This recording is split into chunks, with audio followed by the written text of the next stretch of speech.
dernière, qui n'était pas là. Ok, alors je vous invite vraiment à écouter ce qui a été enseigné la semaine passée. Je crois que ça circule sur les réseaux WhatsApp. Si vous n'êtes pas connecté sur un des groupes WhatsApp, s'il vous plaît, eh bien, faites-nous le savoir et on vous le transmet ou alors on vous connecte sur le groupe et en tout cas, on vous transmet la session de la semaine passée parce que j'ai dû la couper en deux et je vais continuer donc aujourd'hui. Également, je vous invite à vous connecter sur le cci12.tv, sur notre chaîne qui est hébergée sur YouTube.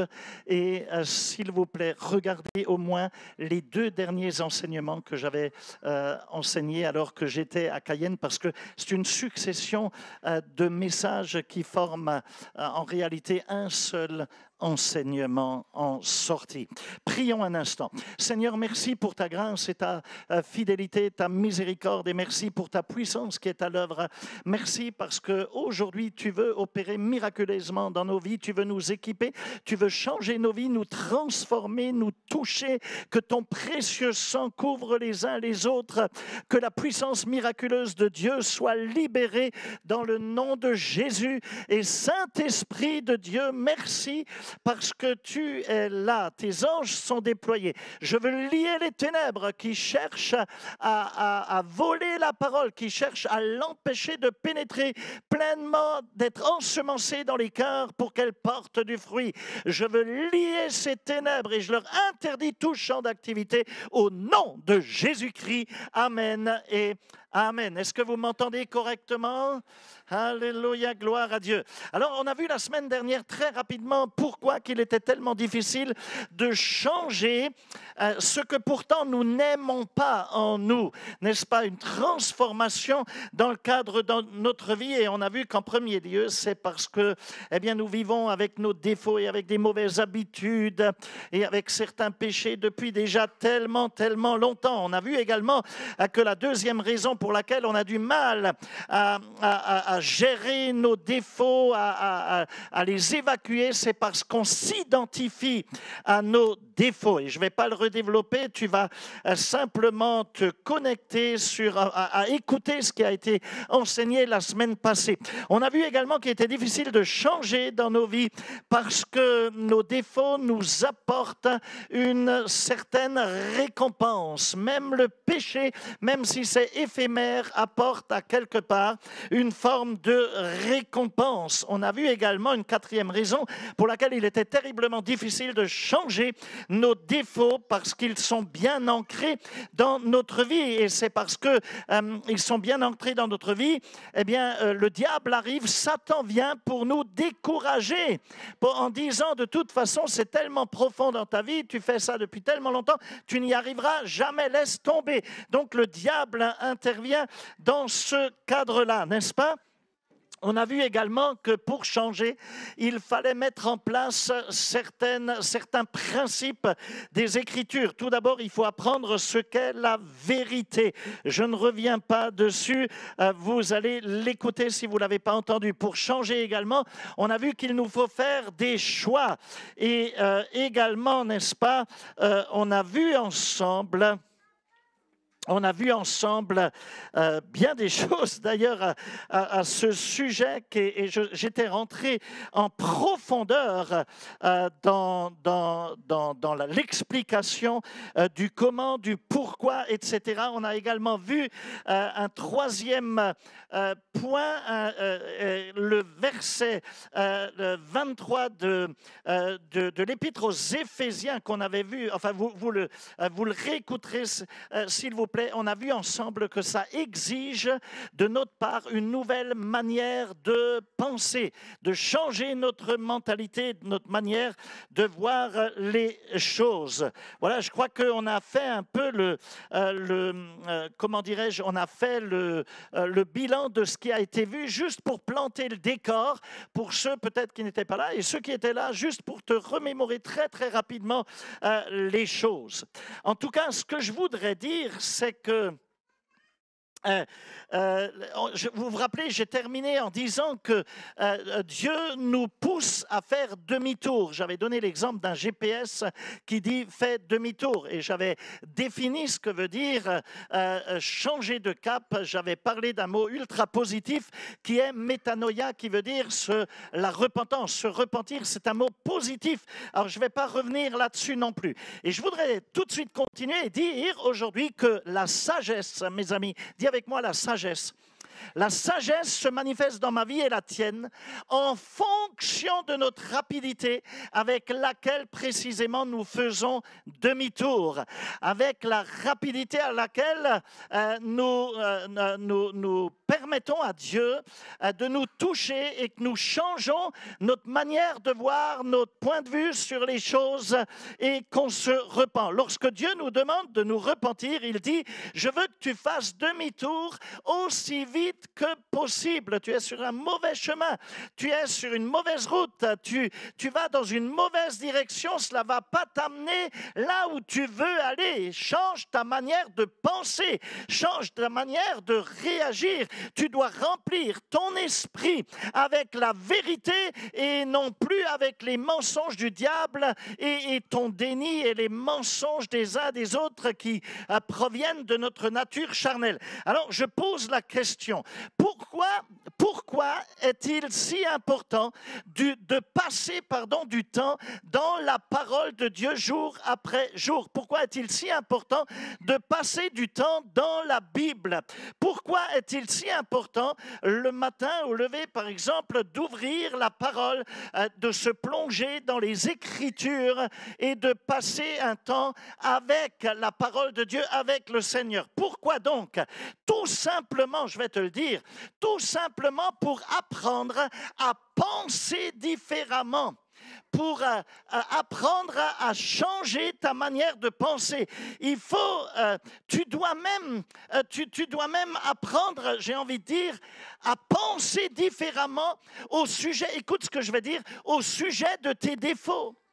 Tu devrais apprendre à penser différemment au sujet de ce que tu considères comme étant un défaut dans ta vie. Pourquoi?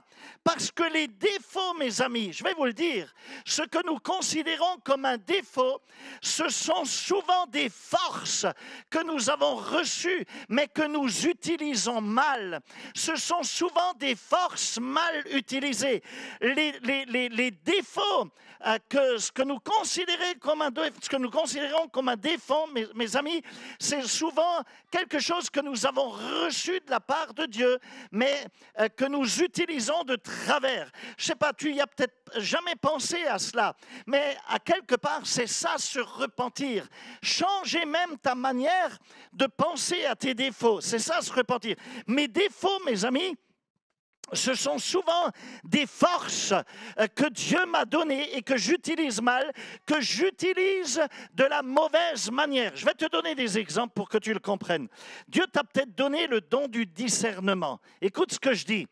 C'est comme si tu as reçu de manière naturelle à quelque part, tu as été équipé de cela depuis ton enfance, tu as ce don du discernement qui se manifeste. Tu as été à ce moment-là équipé comme à quelque part d'un détecteur de faux au niveau de ton cerveau, au niveau de ton cœur, au niveau de tes tripes. Un détecteur qui ressent lorsque cela sonne faux. Par exemple, tu côtoies un type qui est un vrai frimeur et ton détecteur de mensonges, là, ton discernement fait immédiatement pipou, pipou, pipou, pipou. Il commence à sonner, tu vois, et d'un coup, tu vois rouge et tu peux lire comme sur un écran de télé, ce type-là, c'est un imposteur, c'est qu'un frimeur, il n'est pas fiable. Cette fille, elle cherche qu'à faire tomber les gars, elle cherche à me faire tomber. Ce gars, il n'est pas fiable non plus, etc. Et tu as peut-être reçu ce don, cette capacité de discernement de la part de Dieu, et c'est une bonne chose. Mais le problème est le suivant. Le problème est que si tu ne sais pas l'utiliser correctement, si cette force, tu ne l'utilises pas correctement, tu vas tomber dans le péché du jugement. tu vas immédiatement commencer à juger et tu deviendras, à cause de ton discernement, quelqu'un qui va critiquer sans cesse et qui va juger à tout va sans arrêt les autres. Mes amis, tu vois, donc c'est au départ une excellente qualité que d'avoir du discernement, mais dans ce cas, si tu l'utilises mal, si tu l'utilises de la mauvaise manière, tu te retrouves sur le terrain du péché, tu es en train de te détruire par le péché à cause de ta bouche qui n'est remplie que de critiques et de jugements. Voyez les choses? Tu as peut-être reçu le don du détail. Tu as le sens du détail, tu vois les détails et tu remarques aussi les détails chez les autres. Merci Seigneur de ce qu'il y a des gens qui ont le sens du détail dans ce monde. Personnellement, j'en fais pas partie. Mon épouse, oui. Merci Seigneur pour la vie de mon épouse. Écoute, si je devais subir une opération au niveau de mon cerveau, je voudrais que le chirurgien soit équipé du don du détail. Je voudrais que mon chirurgien soit aussi minutieux que possible dans ce cas. OK? D'accord? Par contre, la chose est que si tu te fixes tout le temps sur les détails, et si maintenant tu utilises mal ce don que tu as reçu de Dieu, tu deviendras terriblement pointilleux, tu deviendras trop exigeant, tu deviendras même désagréable et du coup, il sera difficile de vivre à tes côtés. Maintenant, il se peut que tu aies une vision globale des choses, non pas du détail, mais globale. Et Dieu merci, il y a des gens qui ont une vision d'ensemble. Personnellement, je suis plutôt de ce genre-là. Je ne vois pas trop les détails, je vois beaucoup plus large. Et on a besoin de gens capables d'avoir une vue d'ensemble, de se projeter plus loin sur peut-être 3 ans, 5 ans, 10 ans, plus loin. Mais si tu as une vision d'ensemble, c'est une très bonne chose. Mais si tu ne comprends pas la faiblesse qui se cache derrière, qu'est-ce qui va se passer? Automatiquement, tu vas négliger les gens parce que tu auras toujours une vue d'ensemble. Mais tu n'iras pas en profondeur dans le cœur des gens. Et je crois bien, mes amis, que Dieu aime unir les opposés. Alléluia! Gloire à Dieu. Il m'a donné une femme pour le détail et moi, je suis plus vu d'ensemble. Tu vois? Et c'est ce qui t'explique que les personnes qui se concentrent sur les détails se marient souvent avec des personnes qui ont une vue d'ensemble. J'ai souvent dit qu'avant le mariage, écoute ce que je vais dire, avant le mariage, les opposés s'attirent. Et après le mariage, tu veux le savoir? Les opposés s'attaquent. Écoute ceci. Écoute-moi. Toutes les choses que tu trouvais tellement agréables chez ton épouse ou ton époux, juste au moment du mariage, tu vois, et avant le mariage, maintenant, ça finit par t'irriter au plus haut point. Après quelques mois ou après quelques années, ça te tape sur les nerfs. Ça te parle? Avant le mariage, tu disais, mais comment elle fait pour arriver à penser comme cela? Comment il fait pour penser de la sorte? Oh, que c'est mignon! Oh, c'est super, j'aurais jamais pensé à ça. Et ce qui t'a attiré chez ton fiancé, chez ton ami, chez ton futur époux, chez ton jeune époux ou ta jeune épouse. C'est tellement, cette différence, c'est parce qu'il était ou parce qu'elle était tellement différente de toi. C'est la différence qui t'a attiré. Et là, tu t'es dit que tu n'as jamais vu quelqu'un qui pense de cette façon. C'est absolument génial. C'était fascinant pour toi. Et 6 mois après le mariage ou 1 an après, tu as commencé à te dire par moments, punaise, mais tu pourrais pas être un peu plus comme moi, parce que là, ça commence à me taper sur le système. Et non, pourquoi vous souriez, ça vous parle? Pourquoi tu fais comme ça, ma sœur, là? Peut-être que tu es une personne très amicale. Tu as un don naturel, tu es bien tout de suite avec tout le monde, tu as le sens de la communication, tu vas facilement vers les autres. Personne ne te dérange jamais, c'est très facile de s'entendre avec toi. Tu es toujours OK avec l'autre. Mais si tu n'utilises pas correctement ce don, tu vas finir par laisser les gens te marcher dessus. Et ta force, au départ, devient une faiblesse. Derrière tes défauts se cachent des forces, mais des forces mal utilisées. Si tu es tellement bon avec tout le monde, à un moment donné, on te marchera dessus et tu deviendras un paillasson. Et alors, ta bonté devient un défaut. Ça va détruire ta vie. Et du coup, tu comprends qu'une force peut devenir un défaut. Hello? Vous êtes là? Alors pour le dire autrement, un défaut, une faiblesse, cache souvent derrière elle une force qui est mal utilisée, qui est mal interprétée. Donc tu dois changer ta façon de penser au sujet de ce que tu considères aujourd'hui comme un défaut. Peut-être qu'il faut juste réaligner certaines choses. Viens avec moi dans Philippiens au chapitre 2 et au verset 5e où il est dit ceci, Philippiens 2, 5. Qu'il y ait donc en vous cette pensée qui a été aussi dans le Christ Jésus. Je vous ai cité la traduction d'Arby.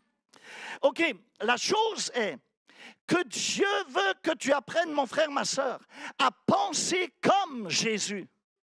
Tu dois apprendre à penser comme Christ. La question est, comment vais-je y parvenir? Comment vais-je parvenir à penser comme Jésus? Alors une nouvelle fois, eh bien c'est un choix. Tu dois prendre la décision pour cela de vouloir penser comme Christ. Tu dois faire le bon choix. Et lorsque tu te retrouves peut-être dans la situation, ou dans une situation où tu sens une confrontation ou quelque chose qui... Eh bien, tu dois à ce moment-là te parler à ton cœur et te dire à toi-même, Père, comment Jésus penserait-il à ce sujet? Que ferait Jésus à ma place? Comment penserait Jésus à ma place? Laisse-moi te dire quelque chose.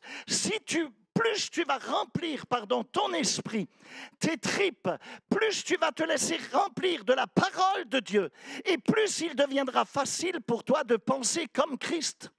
Parce que la parole, c'est Christ. La parole a été faite chair. Elle s'est incarnée dans la nature de l'homme en Jésus-Christ. Le quatrième changement nécessaire, on est déjà au quatrième, les autres, vous les avez avant en enregistrement. OK? Le quatrième changement nécessaire, c'est le suivant. Pour changer ta vie, pour apporter de la transformation dans ta vie, pour changer des choses qui sont difficiles à changer, eh bien, tu as besoin de l'aide du Saint-Esprit de Dieu. Ta simple volonté personnelle ne suffira pas. Tu as besoin de plus de puissance. Tu as besoin de l'onction de Dieu. Tu as besoin de la puissance de Dieu, du pouvoir de Dieu dans ta vie. Et c'est ce que la Bible appelle le fruit de l'esprit. Ce sont les qualités, mes amis, que Dieu met dans ta vie lorsque le Saint-Esprit est en train, lorsque tu lui permets de s'exprimer à travers toi, lorsque tu lui permets de vivre à travers toi. La Bible dit que ces qualités sont au nombre de 9. Il s'agit de l'amour, il s'agit de la joie, et tu connais ça, non, dans Galates 5. Il s'agit de la paix, de la patience, de la bonté ou de la gentillesse, comme tu veux, de la bienveillance, de la foi, de la douceur et de la maîtrise de soi. Alors, comment Dieu produit-il ce caractère de Christ dans notre vie? Comment produit-il le fruit? Parce qu'il s'agit d'un seul fruit, mais avec 9 facettes. Ce n'est pas 9 fruits, c'est un fruit avec 9 facettes. Et comment c'est le caractère de Christ qui est là? Comment est-ce qu'il va produire cela dans ta vie? Une chose est certaine, c'est qu'il ne le fait pas en utilisant ta volonté propre. Tu n'y arriveras pas par toi-même. Tu ne peux pas dire, je vais devenir plus patient parce que j'ai j'ai décidé de devenir plus... Non, non, non, ça ne marchera pas, ça ne fonctionnera pas. Tu ne peux pas dire, je vais être plus joyeux, ça ne fonctionne pas. Ou encore, je vais être une personne plus aimante. Avec ta volonté seule, cela ne marche pas. Le fruit de l'esprit, c'est quelque chose qui vient de l'intérieur. C'est un travail qui ne vient pas de l'extérieur, mais tu es devenu le temple du Saint-Esprit de Dieu. Et si tu permets au Saint-Esprit de se lever en toi, en te nourrissant de la parole, en avalant la parole, en prenant la parole dans ton cœur, jour après jour, en lisant la parole, en étudiant la parole de Dieu, elle pénètre au fond de toi-même et elle produit quelque chose de l'intérieur vers l'extérieur. C'est un travail qui vient de l'intérieur. Le Saint-Esprit, il doit le faire en t'amenant à grandir au niveau de tes tripes, de ton être intérieur, de ton esprit. Et il va travailler ensuite sur ton âme, c'est-à-dire sur ton caractère, sur ta volonté, sur tes émotions. Et ça finit par sortir dans le somatique au niveau de ton corps à travers des actions. Si tu essayes de dire... en utilisant tes propres forces, par exemple, et en te limitant à tes forces propres, je vais être plus patient ou je vais être plus aimant. C'est comme si tu me disais, pasteur, je vais aller dans le jardin et attacher des pommes sur cet arbre-là. Ou encore, je vais prendre un sachet rempli de 2 kilos d'oranges et je vais les attacher sur un chêne pour faire que ce chêne devienne un oranger. Ça ne marchera pas. Tu as beau attacher des fruits sur un arbre, ils vont pourrir. Ça ne fonctionne pas. Le fruit doit venir de l'intérieur. Tu ne peux pas l'accrocher de l'extérieur dessus. Mes amis, le fruit ne vient que de l'intérieur. C'est le Saint-Esprit qui doit vivre et qui doit produire cela en toi et à travers toi. Alors, comment le Saint-Esprit fait-il pour le faire? Comment agit-il dans ta vie? La réponse, elle est celle-ci. Elle est graduelle. Il va le faire un peu à la fois. Et toujours plus et toujours plus. Et à mesure que l'Esprit du Seigneur agit en toi, tu deviens de plus en plus semblable à Christ. Tous les jours, un peu plus comme Jésus. Mais c'est étape par étape. Les choses ne se passent jamais instantanément comme par un claquement de doigts, comme par un coup de baguette magique. C'est quelque chose de progressif. Laisse-moi te dire quelque chose. Lorsque Dieu veut lever un champignon, il prend 6 heures pour cela. Mais lorsqu'il veut lever un chêne majestueux, il lui faut 60 ans au minimum.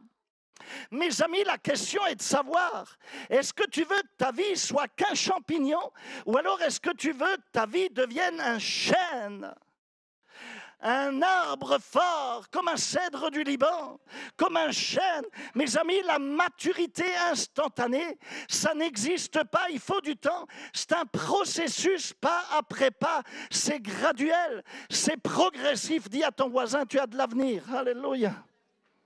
Ok, il y a encore du boulot avec toi, mais tu as de l'avenir. Ok, laisse-moi te dire, je vais te dire pourquoi il y a du boulot. Parce que toi et moi, nous n'avons pas accumulé nos blessures, nos habitudes et nos blocages, juste comme ça, du jour au lendemain. Hello, vous êtes là? Tes blocages, tes mauvaises habitudes, tes blessures, elles ne sont pas venues comme ça, elles ne sont pas tombées sur toi comme ça en un clin d'œil. Mes amis, il a fallu beaucoup de temps pour être aussi mal au point que tu l'es peut-être aujourd'hui. Ça ne s'est pas fait du jour au lendemain. Quelquefois, il y a des gens qui viennent me dire, pasteur, il faut que tu me donnes une solution pour résoudre mon problème de couple. Alors je leur réponds, depuis combien de temps tu es marié? Ah, ça fait 15 ans, pasteur, ok. Et ça fait combien de temps que tu as ce problème avec ta femme? Ça fait plus de 10 ans. Et tu veux la réponse en 5 secondes? C'est une blague. Non mais tu blagues là, c'est pas possible. Il faut éplucher l'oignon une couche à la fois. Tu comprends? C'est un petit oignon et tu as mis plein de couches dessus. Et si j'enlève tout d'un coup, mais tu vas mourir, gars. Tu ne vas même pas le supporter. Ça va être un travail de restauration Et le Saint-Esprit va devoir agir pour consolider ta restauration. Ça ne se fait pas en un claquement de doigts. Le Saint-Esprit travaille en nous pour qu'on lui ressemble de plus en plus. Et pour cela, il te faut développer de nouvelles habitudes pour changer. Et laisse-moi te dire, amener une nouvelle habitude, ça coûte du boulot et de la persévérance. Ça coûte un peu de volonté. Ça coûte le fait de vouloir, de prendre la décision de le vouloir. Et c'est ça ton caractère. Ton caractère, en vérité, c'est la somme de toutes tes habitudes. Cinquièmement, et c'est un point important, le changement dans ta vie, ça va exiger de ta part, et je veux que tu écoutes bien ça, ça va exiger de ta part un entourage honnête, des gens autour de toi qui vont être suffisamment honnêtes à ton égard. En d'autres termes, il te faudra des personnes dans ta vie qui te disent la vérité à ton sujet. Parce que tu ne pourras pas guérir tout seul, tu ne pourras pas changer tout seul, mais tu auras besoin d'autres personnes dans ta vie.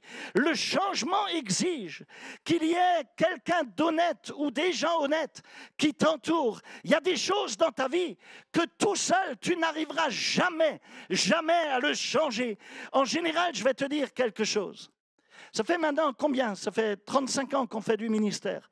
Et j'ai vu tellement de situations passer, etc. On a été témoin de tellement de choses dans la vie des gens. Et je voudrais te dire qu'en général, les choses les plus difficiles dans ta vie, tu ne veux pas que quelqu'un d'autre les connaisse. Tu ne veux pas les montrer. Ce sont des choses que tu cherches toujours à cacher dans un placard. Tu ne veux pas que les autres le sachent. Ce sont des choses que tu n'as pas envie de dire. Ce sont des choses qui t'embarrassent terriblement. Ce sont des problèmes. Et les peurs que tu vis à ce moment-là dans tes tripes, c'est la peur que l'autre sache éventuellement. Et tu sais quoi? Je vais te dire quelque chose. Tu ne verras jamais de vrai changement si tu ne partages pas ton besoin avec quelqu'un d'autre. Ça n'arrivera jamais. Alors attention, tu n'as pas besoin de le dire à tout le monde. Il n'est pas question de le crier sur tous les toits. Hello, vous êtes là, il te suffit de trouver une personne. Une seule est bien suffisante.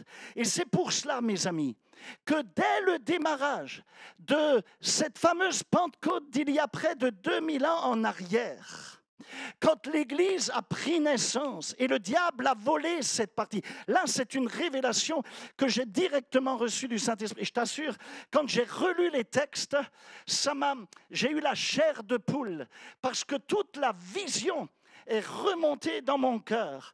Mes amis, l'Église qui a pris naissance il y a 2000 ans en arrière, Dieu l'a voulu une église cellulaire. Ils se réunissaient chaque jour dans les maisons et le dimanche, ils se réunissaient, toutes les cellules, tout le monde se réjouissait ensemble dans un culte rempli d'onction en commun.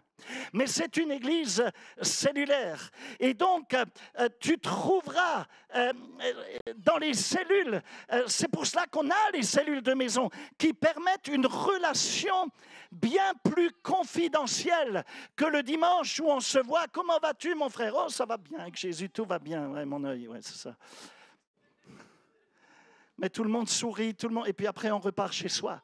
Mais dans la cellule, et on n'a pas envie de montrer ce qui ne va pas, dans la cellule, tu vas avoir une relation bien plus confidentielle. Tu y trouveras des leaders qui vont te soutenir, qui ne vont pas te juger, parce qu'eux-mêmes ont leurs propres problèmes. Ton leader va prier pour toi, et en retour, tu vas prier pour lui. Tu n'as pas besoin d'avoir 36 personnes à qui tu te confies, mais comprends bien que le fait de révéler tes sentiments intérieurs à quelqu'un, c'est le début de ta guérison, c'est le propre de la confession. Tu dois donc juste avoir une personne avec laquelle tu peux être honnête pour pouvoir vider tes tripes. Mais il te faut au moins en avoir une. Certaines choses, mes amis, sont tellement importantes dans ta vie, je le sais bien, que tu dois... qu'il va te falloir les affronter en équipe pour les renverser, pour les briser, pour les dégager. Ce sont des blocages qui sont tellement forts que tout seul, tu n'y arriveras pas. Il faut au moins que 2 joueurs d'attaque, de ligne d'attaque, des attaquants, viennent à s'attaquer à ce problème, parce qu'un seul ne suffit pas. La Bible dit qu'un en fait fuir 1000, mais 2, 10 000, mes amis. Et s'attacher à une cellule, c'est quelque chose d'essentiel. Pourquoi? Parce que tu as besoin de soutien. Mais il ne s'agit pas seulement d'un groupe de maison ou d'une cellule où on se réunit, où on prépare un café et on partage le café. Hello, comment ça va? Ah, tout va bien, tout le monde il est beau, tout le monde il est gentil, et on reste à un niveau superficiel. Il ne s'agit pas de cela. La cellule, c'est pas juste une réunion de copains, de potes, tu vois, ou de copines, où on se dit bonjour, on se fait une bise et puis tout va bien, et puis on passe un petit moment ensemble. Non! La cellule, elle est là pour que tu grandisses et que tu arrives à ce niveau de maturité où tu dis, hey, les frères, ou à ton leader, ou un frère, un ami qui est là dans la cellule, où tu vas dire, hey les gars, j'ai une semaine difficile. Voilà ce qui s'est passé. Alors j'entends bien, il ne s'agit pas de psychologiser. Ça se dit ça? Je vais peut-être inventer un mot, je ne sais pas. Il ne s'agit pas de psychologiser les choses. Ce dont nous avons besoin, ce sont des gens qui s'aiment. Et surtout avec les temps qui sont durs et qui sont actuels, qui nous environnent. On a besoin de gens à qui on peut faire confiance. Tu as besoin de pouvoir dire ce qui est difficile dans ta vie lorsque tu traverses une période qui est difficile, où tu as besoin à ce moment-là d'avoir quelqu'un à qui parler. Tu as besoin de pouvoir être authentique, j'ai envie de dire, d'être vrai au niveau de tes tripes. Regarde, viens avec moi dans Éphésiens au chapitre 4, le verset 25. Éphésiens 4, verset 25. On est toujours dans le même chapitre. C'est pourquoi, vous débarrassant du mensonge, dites chacun la vérité à votre prochain, car nous sommes, écoutez bien, membres les uns des autres. Nous sommes quoi? Dans la famille de Dieu, nous sommes membres les uns des autres. Cela signifie quoi? Cela signifie, mon frère, ma sœur, que tu dois apprendre et prendre la décision d'abandonner tes faux semblants. Arrête de faire semblant d'avoir tout compris. Arrête de faire semblant que tout va bien et dis à ton leader ou à cette personne en qui tu as confiance la vérité à ton sujet, parce que nous sommes membres les uns des autres, dit l'Écriture. Si tu es un authentique enfant de Dieu, tu es aussi un membre de sa famille, de la famille des enfants de Dieu. Et dans ce cas, l'autre, c'est ton frère, l'autre, c'est ta sœur. Mes amis, nous nous appartenons les uns les autres, dit l'Écriture, nous formons un corps, le corps de Christ, un seul corps que représente l'Église. Cela signifie aussi que tu ne peux jamais devenir ce que Dieu veut que tu le sois tant que tu n'appartiens pas à une cellule. Tu dis, mais il est taré ce pasteur, pourquoi tu dis ça? Laisse-moi finir la phrase. Tu ne peux pas devenir ce que Dieu veut que tu sois si tu n'appartiens pas à une cellule en entretenant des relations honnêtes au niveau de tes tripes avec quelqu'un. Et c'est pour cela qu'il te faut une cellule où tu peux être dans l'intimité. C'est pas juste dans le culte du dimanche que tu vivras cela. Et c'est pour ça que Dieu a voulu que son Église, depuis les Actes des Apôtres, l'Église primitive, soit une Église cellulaire, où on se réunit dans les maisons, dans l'intimité, et le dimanche ensemble pour se réjouir. Et c'est pour ça qu'il est dit que l'Église finitive, la pluie de la deuxième saison sera plus forte que celle de la première. L'Église finitive va devenir plus forte que la première. Ce que je t'enseigne là, ça t'explique pourquoi que le Seigneur, dès que l'Église est née, il y a près de 2000 ans pour cela, c'était dans le cadre cellulaire. C'était dans les maisons que ça se passait. Et le dimanche, on se rassemblait. Alors pour le dire autrement encore, si tu veux réellement dégager les blocages les plus profonds de ton cœur, les plus profonds de ta vie, tu vas devoir apprendre à affronter la peur d'être honnête. La peur d'être honnête. Tu dois arrêter de faire semblant. Tu dois te débarrasser de ces faux semblants. Il te faut être vrai. Pourquoi? C'est simple. Parce que Dieu a fait en sorte que nous ayons besoin les uns des autres. Il a voulu que ça se passe comme ça.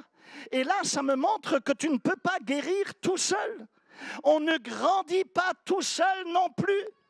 Tu dois donc affronter ta peur d'être honnête. Je prie pour que tu réussisses dans ce que tu entreprends. Mais regarde ce que dit la Bible en paraphrase. Elle dit quoi? Elle dit que tu ne réussiras jamais dans la vie si tu essayes de cacher tes péchés. Qu'est-ce que dit la Bible en paraphrase? Confesse-les, abandonne-les, et Dieu fera miséricorde à ton égard. Pourquoi tu as peur de confesser tes péchés à Dieu? Il est déjà au courant, tu sais. Quand tu l'as fait, le Saint-Esprit était témoin, tu ne vas pas le choquer. Tu le choques si tu ne lui dis pas. Il se dit, mais regarde-moi, c'est orgueilleux, mais il croit quoi? Il croit que je ne suis pas au courant, mais avant même qu'il le fasse, j'étais déjà au courant. Je suis Dieu. Je connais sa vie.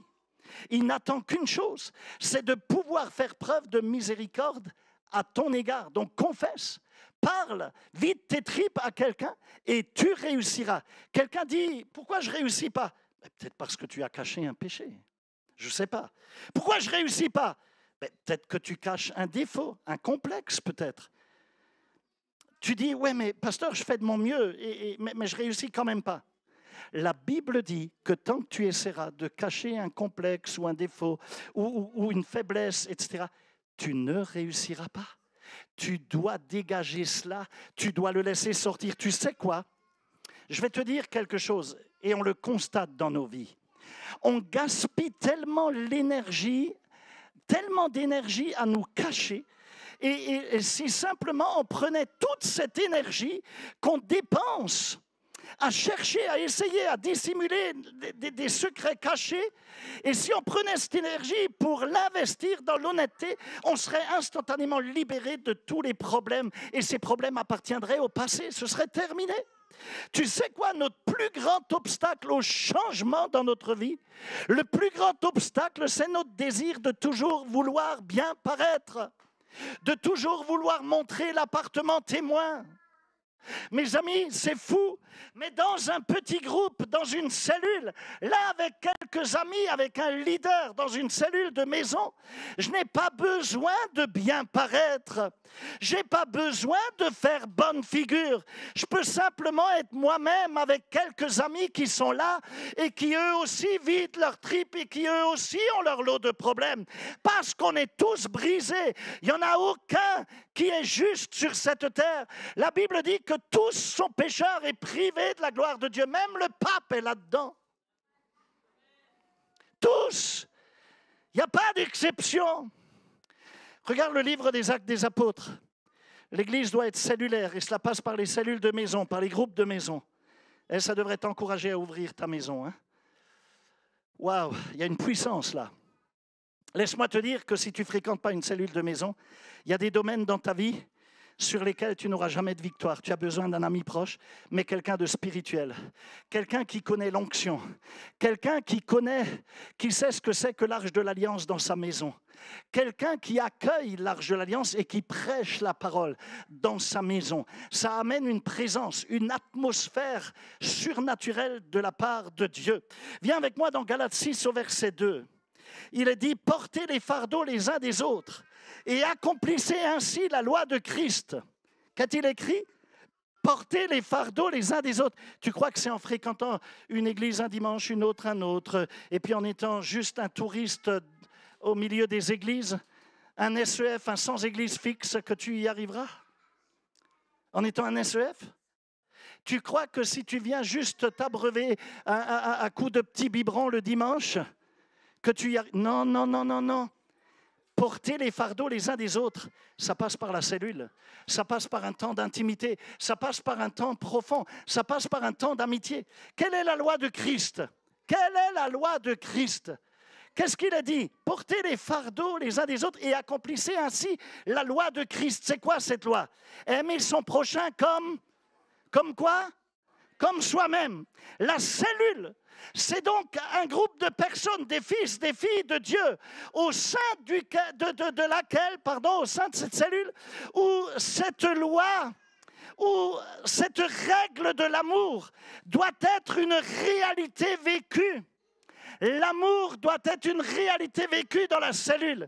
Une de ces règles, qui fait d'ailleurs partie de l'amour, c'est que ce qui est dit dans la cellule reste dans la cellule et ne va plus être répété à tout vent. Non! Une autre règle de base, c'est qu'il ne faut jamais essayer de parfaire ou d'arranger les autres, d'arranger les gens. Non! On n'est pas des psychologues, je vous l'ai déjà dit. On n'essaye pas de nous arranger les uns les autres. C'est le Saint-Esprit de Dieu qui transforme nos vies. C'est de lui qu'on se connecte sur la ligne de haute tension du ciel. C'est complètement différent. Un autre principe au niveau de la cellule, ça consiste à ne jamais minimiser la douleur des autres. J'ai entendu parler d'une femme qui disait « Mon mari est décédé. » Et quelqu'un lui a répondu « Je suis désolé, mon hamster aussi est mort. » Non mais attends, t'es tapé ou quoi? T'as un problème? Je ne pense pas que cette personne a compris la douleur de cette femme. Non mais ça ne va pas. Tu ne minimises pas la douleur des autres. Dans la cellule, mes amis, permettez-moi de vous l'enseigner ce matin. Les hommes partagent leurs blessures les plus profondes avec des hommes et non pas avec une autre femme. Avec les hommes, partagent leurs blessures. Et les femmes partagent leurs blessures avec d'autres femmes ou avec une femme. Dans une cellule de maison, on ne cherche pas à te changer. Non, mais on se concentre sur notre propre changement que nous avons à faire. On balaye devant notre porte. On ne cherche pas la paille dans les yeux de l'autre alors qu'il y a une poutre dans nos yeux à nous. On balaye devant notre porte. On se concentre sur notre problème, sur ce qui doit changer chez nous et non pas chez les autres. Et cela m'amène, mes amis, et on fait confiance au Saint-Esprit pour cela. On prie les uns pour les autres. Et cela m'amène à la dernière chose qui doit se produire. Pour changer, il faut apprendre à surmonter la tentation. Dis avec moi, je dois apprendre à surmonter la tentation. Tu sais quoi, c'est une compétence que la plupart des gens n'ont pas apprise. C'est un problème. Ils ne savent pas comment surmonter, comment vaincre la tentation. Beaucoup ne savent pas. Et c'est pour cela que j'enseigne ces choses actuellement. C'est pour cela que je te parle de cette forme de guerre invisible qui fait rage en chacun de nous. Si tu as manqué les enseignements à ce sujet, tu sais, j'avais parlé de 2 chiens qui s'affrontent en nous, etc. Je t'invite vraiment. Et puis, écoute sur cci12.tv les 2 derniers enseignements à ce sujet. OK. Dans Éphésiens 4, 26 à 27, il est dit ceci. Éphésiens 4, 26 à 27. Si vous vous mettez en colère, ne péchez pas, que le soleil ne se couche pas sur votre colère et ne laissez aucune place au diable. Qu'est-ce que ça signifie? Est-ce que je peux vite le répéter? Si vous vous mettez en colère, ne péchez pas, que le soleil ne se couche pas sur votre colère et ne laissez aucune place au diable. Surligne ça. Qu'est-ce que ça signifie? Est-ce que tu savais que tu peux être un enfant de Dieu? Que tu peux chanter Alléluia, sauter pendant la louange, confesser Christ Jésus comme Seigneur et Sauveur, être un disciple de Christ, tout en laissant de la place au diable dans ta vie. Tu savais cela? Tu savais que c'est possible? C'est lorsque Satan obtient une porte d'entrée dans ta vie. C'est lorsque tu ouvres une porte où le diable peut entrer. Chaque fois que tu as un péché que tu gardes dans le secret, c'est comme une porte que tu ouvres pour que le diable puisse y entrer. Il est question là, dans ce verset, de la colère. Mais je peux te dire que le diable peut trouver beaucoup d'autres portes, des portes que tu lui ouvres dans ta vie. Tu veux des exemples? Ça peut être une simple émotion négative à laquelle tu t'accroches. Une émotion négative donne à Satan le droit, ça donne une emprise à Satan sur ta vie, ça lui permet d'avoir une emprise sur ta vie. Ça peut être de l'inquiétude, cette émotion négative. Ça peut être de la peur que tu cultives. Lorsque tu t'accroches à une peur secrète, ça crée dans ta vie comme un point d'appui pour le diable, comme un point d'ancrage où il peut se tenir. Lorsque tu gardes du ressentiment dans ton cœur, de l'amertume, de la rancune, ça va littéralement créer une forteresse diabolique dans ta vie. Et le dimanche, tu cries Alléluia. Tu es enfant de Dieu, mais le diable a une place dans ta vie. Lorsque tu t'accroches à la solitude et tu gémis dans ta solitude, lorsque tu t'accroches à la culpabilité, à de la honte, à du regret, à de l'anxiété ou à toute autre forme d'émotion négative, que sais-je encore, cela permet au diable de s'installer dans ta vie. Je vais t'enseigner comment vaincre ces choses. Je n'ai pas le temps aujourd'hui, mais j'y viendrai. On n'a pas encore parlé des démons. Je vous l'ai dit. Pour aujourd'hui, permets-moi juste de conclure par une question. Dans quelle mesure veux-tu réellement changer? C'est ma question. Et je voudrais que tu répondes par toi-même. Je voudrais que tu répondes dans ton cœur. Parce que c'est une question difficile. Jusqu'où vas-tu permettre à Dieu de travailler dans tes tripes, dans ta propre vie? Tu dois y répondre par toi-même. Mets-toi debout avec moi.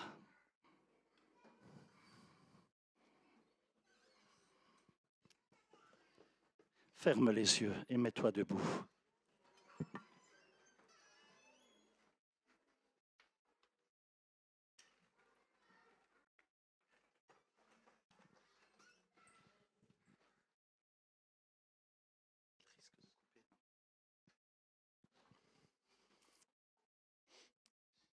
Ferme les yeux un instant. Pose ta main sur ton cœur.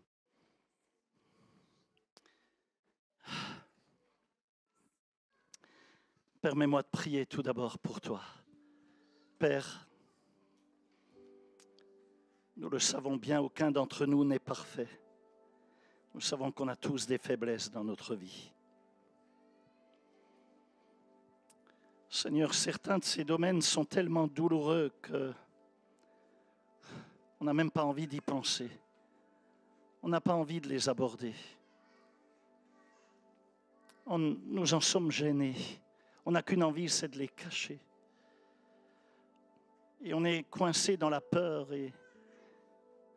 et dans ses secrets. Je sais aussi qu'ici, tout le monde a déjà lutté contre certains défauts. Que ce soit des défauts émotionnels,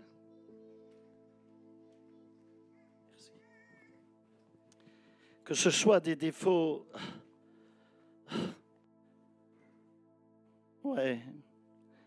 Seigneur, émotionnels, relationnels peut-être aussi, où nous avons gâché bien des relations. Sur le plan spirituel, combien souvent nous t'avons boudé. Sur le plan mental. Certains d'entre nous, nous vivons des relations difficiles qui sont bloquées. Elles sont devenues froides, ou même elles sont brisées aujourd'hui. Peut-être même que nous nous sommes éloignés, séparés. On a tout gâché. D'autres encore luttent contre, oh Père, contre de mauvaises habitudes, à cause de blessures secrètes ou à cause de peurs qui amènent leur vie hors de tout contrôle. Seigneur, au nom de Jésus, Père, au nom de Jésus, je te prie de donner à chacun, chacune ici, à chaque personne ici, qui est là cet après-midi, le courage de faire le premier pas pour opérer les changements, même s'ils sont difficiles. Mais ce sont des changements qui s'imposent dans nos vies. Seigneur, aide tes fils et tes filles à faire ce premier pas. Je te le demande dans le nom de Jésus. Je voudrais que tu répètes maintenant après moi, Père, au nom de Jésus. Ouais, dis-le plus fort, Père, au nom de Jésus. Apprends-moi à être vrai. Je veux l'apprendre. Je ne veux plus construire ma vie sur des faux semblants, mais je veux apprendre la vérité en ce qui me concerne. Je veux connaître également le chemin sur lequel je dois marcher. Et Seigneur, je veux que tu me rendes conscient des choses lorsque je m'écarte du bon chemin. Et je veux que tu me montres comment je peux y revenir et comment je peux rester sur le bon chemin. Seigneur, je veux commencer à partir d'aujourd'hui à passer du temps dans ta parole. Et si tu passes déjà du temps dans la parole, alors tu vas lui dire, aide-moi à passer plus de temps dans ta parole jour après jour, afin d'apprendre, Seigneur, les fondements de ta vérité. Seigneur, tu as dit que le changement exige de faire des choix. Il y a des choses que je dois mettre de côté, que je dois laisser tomber. Aide-moi, s'il te plaît, à avoir le courage de mettre ces choses de côté. Père, au nom de Jésus, au nom du Christ vivant, s'il te plaît, aide-moi à mettre en œuvre ce que tu as produit dans ma vie. Et donne-moi la volonté et le pouvoir qui vient de ton Saint-Esprit, qui est plus fort, plus puissant et plus grand que ma volonté propre. Seigneur, aide-moi et apprends-moi à penser d'une nouvelle manière. Je veux laisser mon esprit être rempli jour après jour par ta parole, avec ta parole.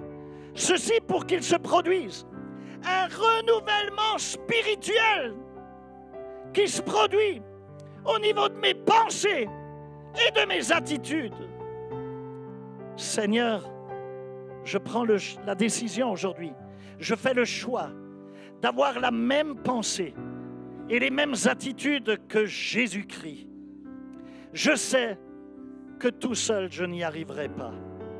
Alors, Saint-Esprit, je veux que tu m'aides à revêtir cette nouvelle nature. Je veux que tu m'aides à être une nouvelle créature, une nouvelle personne. Père, pendant que tu travailles en moi, je veux devenir de plus en plus comme Christ Jésus. Je veux devenir plus solide, plus ferme, plus stable, plus fort, plus performant, comme tu veux que je le sois. Aide-moi, oh aide-moi à avoir le courage de me joindre à une cellule de maison. Père, aide-moi à obéir à la loi de Christ et à nous aimer les uns les autres comme nous nous aimons nous-mêmes. Aide-moi, Seigneur, et aie pitié de moi, au nom de Jésus.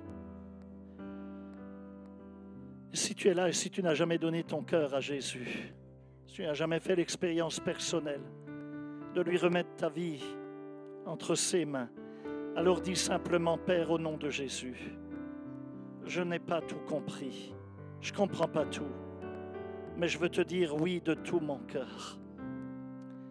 Viens, s'il te plaît, remplir ma vie. Fais-le maintenant. Remplis-moi avec ton Saint-Esprit. Et toi, le diable, je ne veux plus rien avoir à faire avec toi. Au nom de Jésus-Christ, je déclare que je suis désormais la propriété privée de Dieu en Jésus-Christ. Au nom de Jésus, Amen et Amen. Merci Seigneur. Jesus. Garde encore les yeux fermés.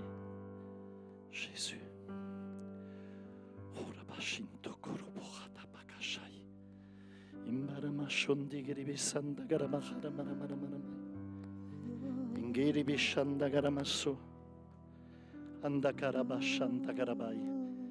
Je vois les enfants qui jouent par terre. La semaine prochaine, le service des kids reprend, mes amis. Faites-vous connaître auprès de Marie-Ange, auprès de Vanessa, etc., auprès des moniteurs, monitrices. La semaine prochaine, les kids reprennent leur service. C'est la rentrée pour eux également. Père, merci pour ta grâce. Je te prie de poser ta main de faveur, ta main de puissance. Ta parole est une révélation juste phénoménale qui transforme nos vies, qui nous montre le pourquoi des choses. Mes amis, j'ai compris une chose. Je bénis Dieu pour la vision, voyez-vous. Je bénis le Seigneur. Ce n'est pas une option, une cellule. Ce n'est pas une option que de ne pas avoir un ami proche à qui l'on peut se confier. D'avoir la couverture spirituelle d'un leadership qui authentiquement te couvre. Et cela permet à Dieu de te couvrir avec son propre sang, le sang de Christ qui a été versé à la croix, et de te garder. Parce que tu te soumets à un leadership. Dieu sait que tu te soumets à sa parole. Parce que tu te soumets à sa parole, il te garde et te couvre. Mais si tu te rebelles, si tu fais n'importe quoi, Dieu sait que tu ne respectes pas sa parole. La crainte de l'Éternel, c'est le commencement de la sagesse, mes amis. Il y a une puissance là derrière qui te dépasse, qui peut te surprendre. C'est juste fou. Mais ça fait partie des plans de Dieu. Seigneur, je veux que tu... Est-ce qu'il y a des malades au milieu de nous? Je veux que tu poses ta main sur ta partie malade de ton corps. Maintenant, dans le nom de Jésus. Seigneur, ta parole n'est pas limitée. Tu visites la biologie, le corps, et l'âme et l'esprit, peu importe que la maladie soit d'origine spirituelle ou qu'elle soit d'origine naturelle, biologique, virale, bactérienne ou autre, psychosomatique, qu'elle soit liée à l'âme ou à l'état de l'âme. Peu importe. Seigneur, je commande ce matin aux puissances de ténèbres, aux souffrances, à la maladie, au stress, au blocage, de lâcher prise et de sortir. Allez-vous-en, dégage, sors, va-t'en, sors de ces corps. Dans le nom de Jésus, recevez la guérison. Recevez la guérison dans le nom de Jésus-Christ. Dans le nom de Jésus-Christ, je veux sceller la guérison dans les vies. Et j'arrache les douleurs, j'arrache les souffrances, je les arrache dans le nom de Jésus. Dans le nom de Jésus, reçois que la vie pénètre, que toute douleur quitte. Je l'arrache. Dans le nom de Jésus, je coupe ces chaînes de douleur. Sois régénéré. Reçois la vie de Dieu au nom de Jésus, avec surabondance. Père, merci parce que tu es là et tu remplis tes fils, tes filles avec la puissance, le pouvoir de la guérison. La parole de Dieu dit que si tu as accepté Christ dans ta vie, tu es devenu le temple du Saint-Esprit. Et la même puissance qui a ressuscité Christ d'entre les morts est agissante en toi. Et cette puissance qui a remporté la victoire sur la mort, elle brise le pouvoir de ce qui est en train de t'affaiblir, de te rendre malade. Les stérilités quittent maintenant, dans le nom de Jésus. Père, merci pour ta faveur. Merci pour la transformation des vies. Le même esprit qui a ressuscité Christ est agissant en toi. Maintenant, dans le nom de Jésus, reçois la victoire complète au nom de Jésus-Christ.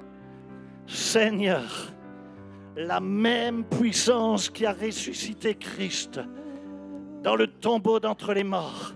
Agis dans la vie de cet enfant en cet instant. Qu'elle soit vivifiée. Qu'elle reçoive un souffle de vie renouvelé. Tout va bien dans le nom de Jésus. Je déclare que la grâce de Dieu est surabondante en cet instant dans le nom de Jésus. Seigneur, merci pour ta faveur.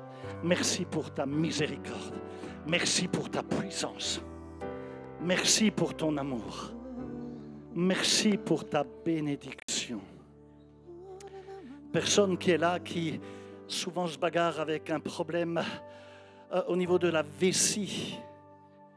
Tu as un problème d'infection urinaire et c'est d'une certaine manière cyclique. Ça vient, ça part, ça vient, ça part. Tu te bagarres souvent avec ça. Je ne sais pas qui c'est ici, mais tu es là. Et le Seigneur te dit simplement, je te touche aujourd'hui et je brise ce cycle infernal par la puissance de mon esprit.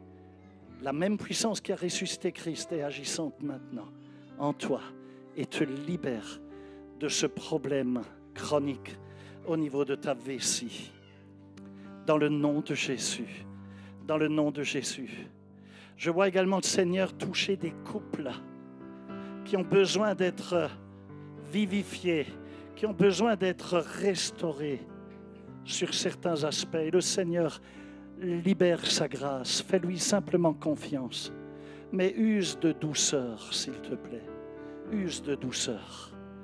Je vois des colonnes vertébrales être touchées dans le nom de Jésus, par la main de l'Esprit de Dieu. Être guéri, restauré, restauré, restauré, restauré dans le nom de Jésus. Je vois quelqu'un être touché au niveau du foie, également au niveau du pancréas. Dans le nom de Jésus, reçois la vie et sois guéri par la puissance de Dieu. Aujourd'hui, ferme les yeux. Si le Seigneur t'a parlé. Ah oui, il y a aussi quelqu'un qui fait souvent des cauchemars ici. C'est comme si tu es poursuivi dans un rêve. C'est souvent les mêmes choses qui viennent après toi. Il y a comme des peurs qui se développent. Et tu vas briser cela au nom de Jésus, car la même puissance qui a ressuscité Christ est agissante en toi à l'instant, dans le nom de Jésus. Je le condamne, je le brise. Je brise cette œuvre de ténèbres dans le nom de Jésus. Je voudrais que les personnes qui se reconnaissent ici, que vous levez rapidement votre main. Oui, beaucoup de mains qui se lèvent. Lève juste ta main là où tu es. Oui, ok. Seigneur te voit là-bas aussi. Ok, vous pouvez baisser les mains. Seigneur, merci pour ta faveur. Merci pour ta grâce. Je veux sceller ce moment. Que la bénédiction de Dieu vous couvre, vous accompagne. Que la grâce, qui est plus que surabondante, vous soit accordée et elle est plus que suffisante. Dieu a dit à Paul, ma grâce te suffit.